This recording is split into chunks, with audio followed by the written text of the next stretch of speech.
I remember watching the movie and then being like, oh, they did it. They did it. It's done. Like, that's all the representation we're going to see. Like, John Cho, Cal beat me to it. He's the funny, bassy guy.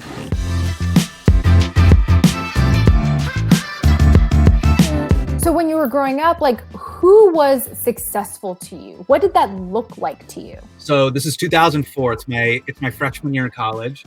I'm walking past Holiday Cinema in Davis. I went to UC Davis, and there's a movie poster, Harold and Kumar Go to White Castle. I don't know if you guys remember it. It was half of John Cho's face and half of Paul Penn's face. Mm-hmm. There's White Castle in the middle.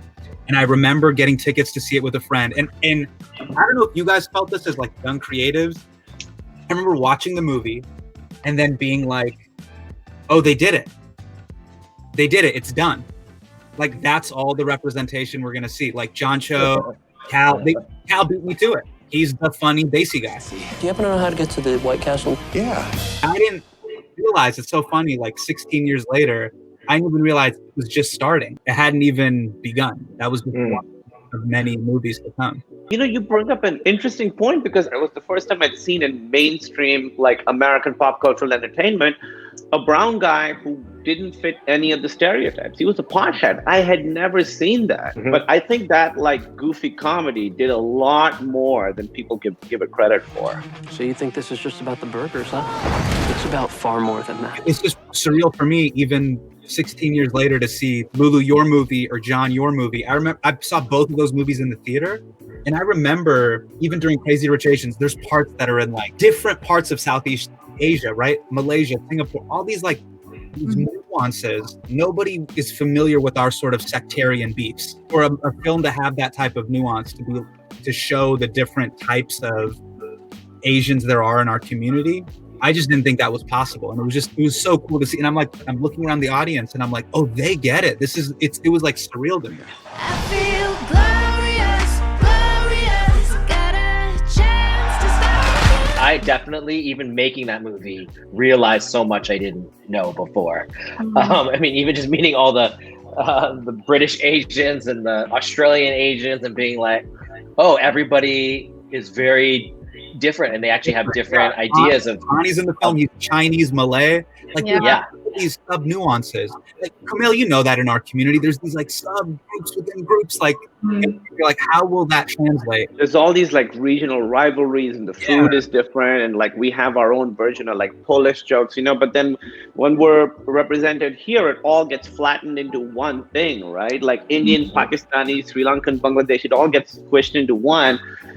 And that's what I liked about your films, as Hasan was saying, was that you guys sort of trusted the audience to pick up on that stuff. The young family, they're old money rich. They had money when they left China in the 1800s. What you guys do, comedy is like the biggest weapon out there because it is powerful. I remember watching Ronnie for the first time, and it was that report he did in Chinatown for that Waters World thing. Is it the year of the dragon?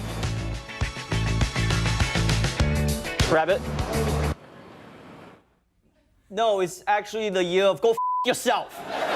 It was so fucking ballsy, and he was so cool about it, and he had none of the baggage that I felt like I had on the subject. When you have humor, and then you can also make fun of yourself and ourselves, and we're in that power. It is a very powerful message, and it seems silly and fun watching you guys talk and do your stand-up and do your shows.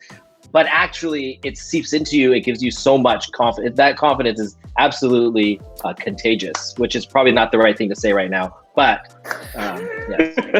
My uncle always says, Hasan, look, you can either make money or make a difference. You can't do both. I really want to highlight Jon, because Jon is such an OG trailblazer. And I feel like the coolest thing about you, Jon, is that you made everyone feel like we were all part of your success. And I felt like that you do that with every project you do. And I just think it's so inspirational. For Crazy Rich Asians, we could have felt like, oh, you know, I wish we could all be constants. But instead, I felt like we were all just rooting for the movie as a whole. Like, you have this way of bringing everyone together through social media and building this community. And so I think that's really, well, I was going to be very elitist about it, but then everyone wanted to be a part. So when you're Asian, you do pay attention to the other Asian comedians, filmmakers, writers. You just keep an eye, because you're just like, fascinated, like, oh, how are they going to do it? What are they going to bring? Good or bad? Like, you're just sort of very aware.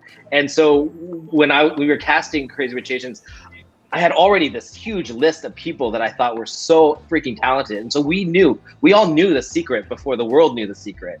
It was just like getting them together. So it makes me so happy to see Awkwafina do Lulu, your movie, of course, and kill it. I remember her talking about it while she was on set with us. So to see that we have this huge dynamic of filmmakers and talent out there that have been ready, are ready, and just need the opportunity I think that's why we're such an explosive moment right now. Also, The Big Sick was like, oh my God, you can have a movie that is funny, charming, and has such a huge message, so much bigger than even the movie itself. Can I ask you something?